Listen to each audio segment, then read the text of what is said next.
maybe, if it'll start recording.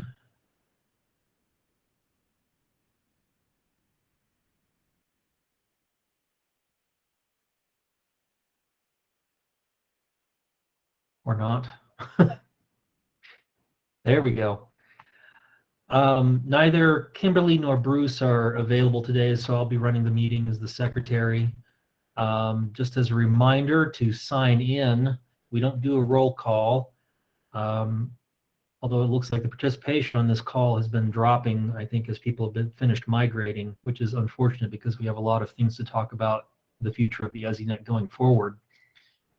But to sign in, please go to the task force webpage, go to the ESInet users group page on the task force webpage, and right at the top of the ESInet users group page is a sign in for today. I will put that link in the chat right now so you don't have to search for it. And there's that link. So please go to that page, click on where it says sign in, and sign in so that we have a record of who was on the call today. Next item is project update. Cindy, and I'm going to keep checking to see if I've got the tracker. I still don't have it yet. It takes a while to get through our email servers, but Cindy, if you want to start providing an update on that, that would be helpful. And you're on mute.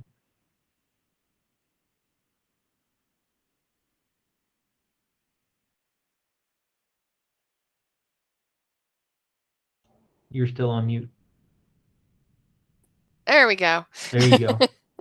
I got away trying to sign in. It wouldn't let me back. So the update is pretty straightforward. The last CSP site was installed last month. I think we talked about that. And we tested Buckley, and Buckley has now converted over.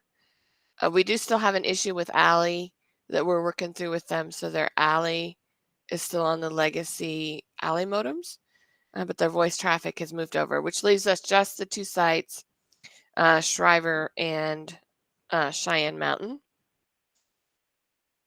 And Cheyenne Mountain, when we had a call with them a couple of weeks back, and they have decided to move to being a remote off of the El Paso system. So we're in the middle of making sure they have those Mo circuits between Cheyenne Mountain and Peterson. So the circuits we've already placed there will get removed once we have all of that in. And we won't need to actually rack any equipment at Cheyenne Mountain since there'll be a remote off of the El Paso host nodes.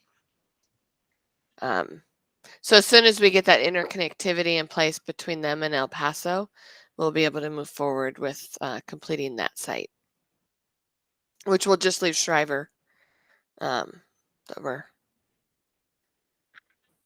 doggedly still pursuing to get access to get everything placed there. Just making a note to myself here to follow up on something with Carl Simpson regarding that, not related to this installation though. And then the tracking, the issues tracking sheet. The Vail call transfer issues, I don't think we've seen since they installed the new system based on our last call. So I'm going to close that out. But I do have a new issue with Aspen and Vail to add on that calls are primarying through one node. So all of the, let's say, Pitkin traffic is going through the Vail node. And they want their traffic to go through their connections primarily. So Pitkin and Vail are set up in a geodiverse node configuration, and the way calls appear to currently be routing is everything's going through one side. So we don't have any preferences set on that. I believe it's just the way BGP came up that the best route was through Vail, and it continues to take that route until it loses that route or another route becomes better. But we're going to have a meeting with the sites and with Intrado to talk about if there's some changes we can make that can change that routing dynamic for them. I also know the CPE vendor can prepend and prefer a route. which is another direction we could take to force traffic for Pitkin down the Pitkin side instead of the Vale side. Okay. I don't see But Mark. we've got some follow up on that. Vicky's been involved in coordinating with Entrado and the sites to look into that issue and get some further discussion. I don't see Mark on the call unless he's one of the phone numbers. Mark, are you on the call today? Mark Wentworth? Okay. I recall, weren't there other PSAPs that were reporting transfer issues? Was Adams County one of those? Adams County had reported some, and Vicky was working with them on that. I haven't seen any additional examples of that, but I can follow up with Vicky and see if she's heard any more from Adams County. Anybody from Adams County on the call today? And before I went to this tab, I should have asked, is anybody from El Paso or from the military bases on the call today?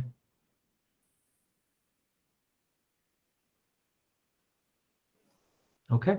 Well, if people don't attend the calls, they go faster, but I don't know that we're achieving the communication I'd hoped to achieve. It's holidays too. Everyone's. That is true. That is true. We're right between Thanksgiving and Christmas, and it's always a hard time to get people to come to meetings. Yeah. So go ahead and move on to your next item, then the EXFO probe. That's in the same spot. There's no real urgency in that, other than we want to get everybody to the newer model. But getting those devices in has been an issue with the pretty much worldwide chip shortages that are going on. So we're just waiting on our order still at this point. They were ordered. We had another order placed, I think, back in August. We're still waiting to receive. And you'll need access to every PSAP to replace those probes. Is that right? No, only about half of them, because about December of last year, we switched the models. So the sites that were installed after that have the newer model already. Gotcha. But we'll get the list out to everybody and coordinate with everyone when the There's probably no point in trying to schedule those visits until you know that you can get the probes in. Yeah. Okay. Once we have the probes and have them configured and ready to go, we'll get a schedule and coordinate with everyone. There should be no impact to 911 at all. It's literally just switching out those probe devices. But it would be someone needing to get access to your back room. And those probes are necessary for monitoring of the equipment? Monitoring of the equipment and the network. So they constantly are pinging the network to make sure that those circuits are up, active, stable. They're what's reporting the jitter and packet loss that you see on that quarterly report. Very good. All those statistics are coming through those probes that are monitoring the health of the network and making sure that everything's up and those voice circuits are good. Very good. Does anybody have any other issues that they'd like to bring up at this time from the PSAPs? Matt, I always feel like you're at Mount Mesa Verde when I see you. And Cindy, anything not on this list that we should talk about?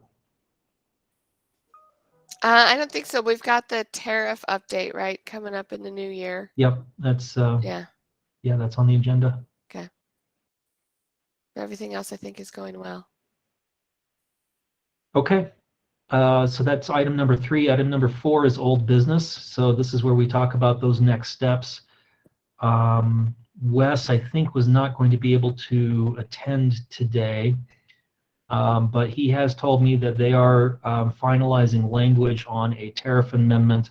I'm not entirely sure what all it includes. What, right? We've got listed here topics to discuss: text 911, ECATS, spatial call routing. I know we haven't been talking about spatial call routing specifically, but a step towards it, which is a statewide GIS data management tool. So is there anybody, I don't know, Cindy, if you're prepared to talk about the tariff, or if there's somebody else from CenturyLink on the call today who can talk about what is included in that tariff amendment that's currently being finalized in Lumen? Hey, Daryl, Tim Kunkelman, how are you? Oh, there you are. Hi, Tim. So right now working on the ECATS language. I think my last conversation with Wes, and I think he raised it the last time a few of us talked, was the text was a little bit more complicated with Intrado, and that it might just be easiest to go straight through them. Was my last understanding. And then on the GIS, working on some language on that to include as well, with still the target of having this available when we all get together next month, if that's still an okay time frame from your side. I think that makes a lot of sense. So what Tim's talking about is, hopefully you've all seen it, but you should have received an invite if you're on the ESInet users group email list for a workshop on January 24th. Lita has been very gracious to host and is providing lunch. And the purpose of this workshop is to develop a next generation 911 strategic plan. There's a draft that's already been written that I'll be sending out in early January, so you can take a look at it long before the meeting actually occurs. And at this meeting, we're also hoping that CenturyLink will be able to kind of go over, present and go over a proposed tariff amendment. Of course, that tariff amendment will still have to be, go through the regular PUC process, but giving you guys a view of that tariff amendment before it gets into that process at the PUC will hopefully give you a chance to digest it and understand what's in it before it gets into that process. So, yeah, I think that's a good time to present that, Tim, if that's still doable. Yep, sure is. Great.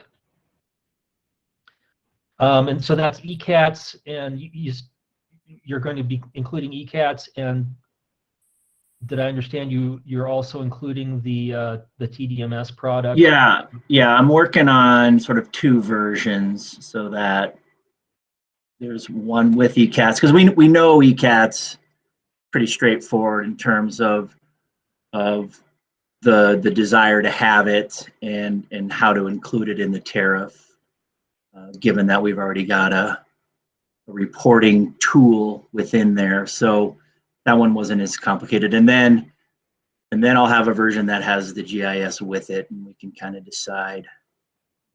And then if there's any changes to the text, I'll have to go back and make sure that that's still true. But that was the last thing that Wes told me. So, but yeah, that's kind of how I was looking at it, is a couple of versions, and then we can go from there. And and you said it right, Daryl. We want to socialize this before we ever get into the process, similar to how we did it from the very beginning. This is no desire to just sort of trample over folks and put something forward.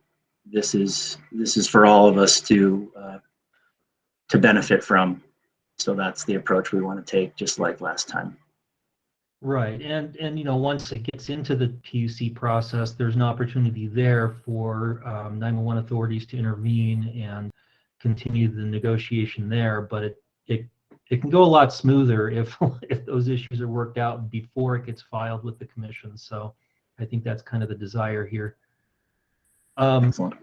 And text to 911, my understanding of the status of that is that it turned out to be more complicated than it might seem on the surface because of pricing issues between what Intrado is offering for text to 911 and what they're offering to CenturyLink. Basically, they're offering you the same pricing that they give to the local agencies, which makes it difficult for CenturyLink to offer it as part of the tariff. That's my understanding of the status of that, but you're still in discussions with Intrado? Right. I mean, that's my understanding as well. And I'm not sure that anything has changed, but I'll just make sure that is the case before we put something forward for you. Isn't the text issue also somewhat a question of who's responsible for working with and ensuring that the delivery at each CPE, at each PSAP works okay? Isn't that part of the issue too? I don't think so. Maybe Cindy or somebody has a thought on that, but it was my understanding that it's really just a lot of a pricing type of issue, and it just wouldn't make sense for it to go through us. I kind of recall somebody, and if it wasn't you, maybe it was Wes, and he's not on the call today to confirm this, saying that that was part of the issue as well, is that Intrado wanted CenturyLink, if CenturyLink's going to be offering it through the tariff, Intrado wanted CenturyLink to take responsibility and make sure that every CPE is set up to receive it, which, is not really, it's not really possible because every CPE in Colorado is different, and not every PSAP may even want to receive it through the ESInet. So I don't know if that is still an issue or if Wes was confused about something, but. Okay. Yeah, no, I appreciate that clarification. I'll double check that too. Okay. Yeah, I pinged Wes, but he just said that we weren't planning to include it in the tariff at this time, and that Intrado was kind of the holdup there, but it's probably a little bit of both, right? Well, and I'll keep asking about this going forward, but I think it's okay that we don't offer everything at once in a tariff amendment. You can overload not just CenturyLink's ability to roll in new services, but the PSAP's ability to accept those new services. So an incremental approach may be better anyway. And then at the January 24th workshop, we'll be talking about other possible things that could potentially be part of an ESInet service in the future, some things that we haven't really talked about or maybe even thought about.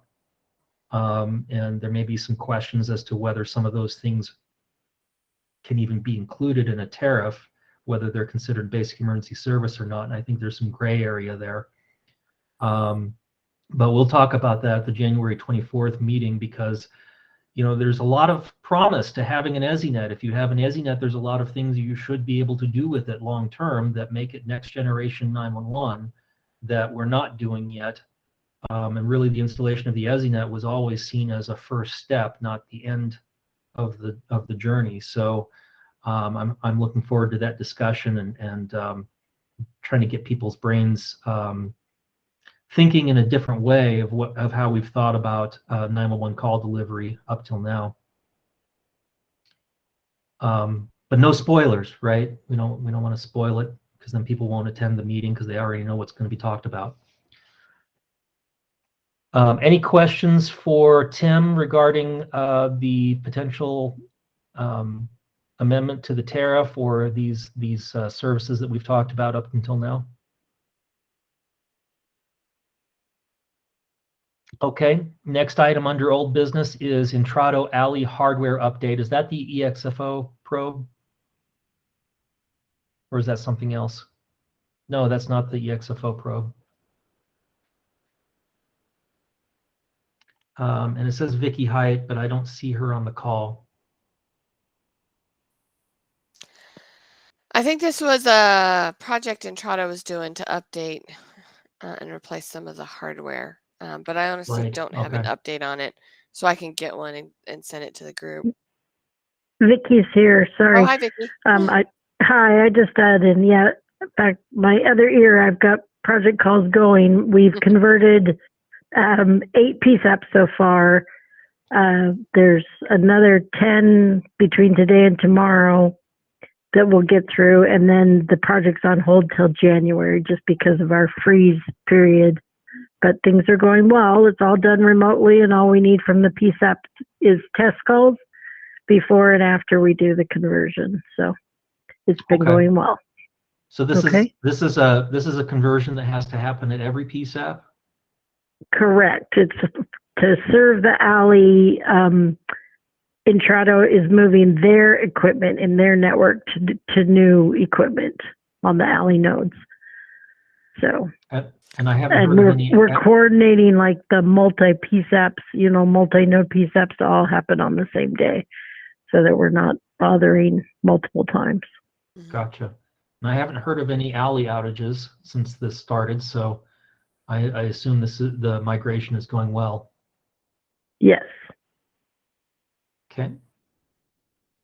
Any questions for Vicky regarding the Alley hardware update?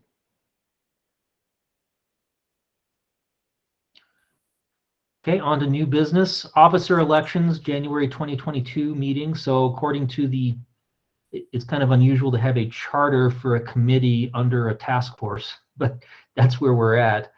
So the charter for the ESInet users group calls for officer elections every January meeting. There are only 3 officers, but all 3 officers are up every year. So that's chair, vice chair, and secretary. Currently, that's Kimberly Culp as chair, Bruce Romero is vice chair, and I am secretary. Last year, there were no takers for any of those positions, so we just agreed to continue on in those positions. I don't know if Kimberly or Bruce are interested in taking a break from it. I know that Kimberly last year was really encouraging people to step up, not because she didn't want to be chair anymore necessarily, but because she felt it would be good to have new perspectives and get more people involved in the leadership of the ESInet users group. So I'm going to make that pitch again. If you have the capacity and have any interest in doing so, please consider putting your name in the hat at our January meeting so that we get some fresh perspectives and get some fresh blood in here. I don't mind stepping down as secretary. There's not really much to being secretary, except running the meetings if Kimberly or if the chair or vice chair can't attend. So if you're interested at all in any of those 3 positions, think about that between now and the January meeting, and we'll have officer elections in January. So on to open discussions. Any concerns from the PSAPs to CenturyLink? We'll start with that. Does anybody from the PSAPs have any concerns that they would like to air with CenturyLink?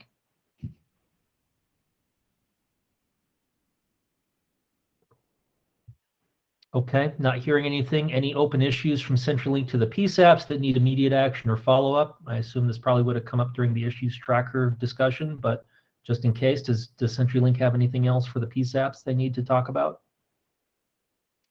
I don't. Vicky, is there anything you have? Nope, I'm good at this time. Very good. Anyone not with the ESInet users group? So if you haven't had a chance to talk yet, if you're not part of the PSAPs to CenturyLink or CenturyLink to the PSAPs discussion, but you would have something that you would like to bring up at this time, now is the moment.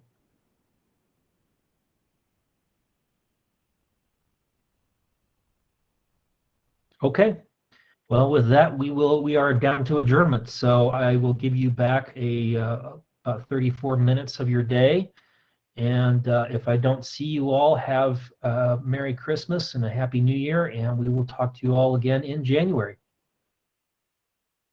Thank Bye, you. everybody. Take care, everyone.